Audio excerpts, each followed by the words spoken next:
ನಾನು ಉಡುಪಿ ಜಗದೀಶ್ ಶೆಣೈ, ದಕ್ಷಿಣ ಕನ್ನಡ ಜಿಲ್ಲಾ ಹೋಟೆಲ್ ಮಾಲೀಕರ ಸಂಘದ ಅಧ್ಯಕ್ಷ. ಸಾಧಾರಣ 1 ಮಾರ್ಚ್ನಿಂದ ಗ್ಯಾಸ್ ಕಮರ್ಷಿಯಲ್ ಸಿಲಿಂಡರ್ಸ್ ಪ್ರೊಡಕ್ಷನ್ ಇಲ್ಲ, ಸಪ್ಲೈ ಸಹ ಇಲ್ಲ. ಇದರಿಂದ ಹೋಟೆಲಿಯರ್ಸಿಗೆ ಎಲ್ಲ ತೊಂದರೆ ಆಗಿದೆ. ಸಾಧಾರಣ 95% ಹೋಟೆಲಿಯರ್ಸು ಕಮರ್ಷಿಯಲ್ ಗ್ಯಾಸಿಗೆ ಡಿಪೆಂಡೆಂಟ್ ಆಗಿರುವವರು. ಇದರಿಂದ ಹೋಟೆಲ್ ನಡೆಸುವುದು ಕಷ್ಟಕರವಾಗಿದೆ. ಸಪ್ಲೈ ಇಲ್ಲದೆ ನಮ್ಮ ಪ್ರೊಡಕ್ಷನ್ ಮಾಡಲಿಕ್ಕೆ ಆಗೋದಿಲ್ಲ, ತೊಂದರೆ ಆಗ್ತದೆ.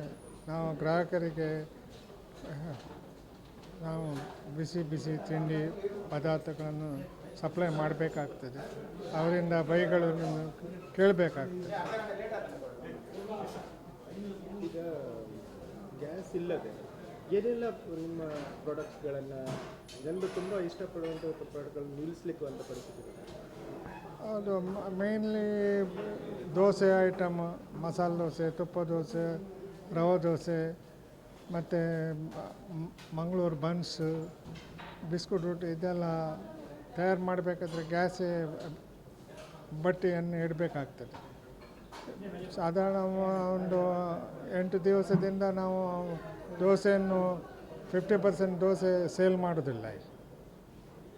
ಆ ಪರಿಸ್ಥಿತಿಗೆ ಬಂದಿದ್ದೇವೆ. ಇನ್ನು ದಿನಕ್ಕೆ ಎಷ್ಟು ಸಿಲಿಂಡರ್ ಬೇಕಾಗುತ್ತೆ ಒಂದು ಹೋಟೆಲಿಗೆ? ಅದು ಡಿಪೆಂಡ್ಸ್ ಆನ್ ದಿ ಬಿಸ್ನೆಸ್. ಸಾಧಾರಣ ಒಂದು 3-5 ಸಿಲಿಂಡರ್ ಆದರೂ ಸಾಧಾರಣ ಮಟ್ಟದ ಹೋಟ್ಲಿಗೆ ಬೇಕಾಗ್ತದೆ ಒಂದು ದಿನಕ್ಕೆ. ಹೌದು, ದಿನಕ್ಕೆ. ಈಗ ದಕ್ಷಿಣ ಕನ್ನಡದಲ್ಲಿ ಸರಿಸುಮಾರು ಒಂದು 500 ಹೋಟೆಲ್ಗಳಿದ್ದಾವೆ. ಹೌದು. ಅದರಲ್ಲಿ ಯಾವುದಾದ್ರೂ ಹೋಟೆಲ್ ಬಂದ್ ಆಗುವಂಥ ಇದಾಗಿದೆ? ಹೌದು, ಪರಿಸ್ಥಿತಿ ಉಂಟು. ಸಾಧಾರಣ ಕೆಲವರು ಸ್ವಲ್ಪ ಟೈಮಿಂಗ್ಸ್ ಕಮ್ಮಿ ಮಾಡಿದ್ದಾರೆ, ಬೇಗ ಬಂದ್ ಮಾಡ್ತಾರೆ ಗ್ಯಾಸ್ ಇಲ್ಲದೆ. ಇದೇ ಥರ ಮುಂದುವರೆದ ಪರಿಸ್ಥಿತಿ ಎಲ್ಲ ಹೋಟ್ಲುಗಳು ಬಂದಾಗುವ ಚಾನ್ಸಸ್ ಜಾಸ್ತಿ. ಅಂದರೆ ಎಲ್ಲ ಕಮರ್ಷಿಯಲ್ ಗ್ಯಾಸಿಗೆ ಡಿಪೆಂಡೆಂಟ್ ಆಗಿರುವವರು. Thank you sir. Thank you.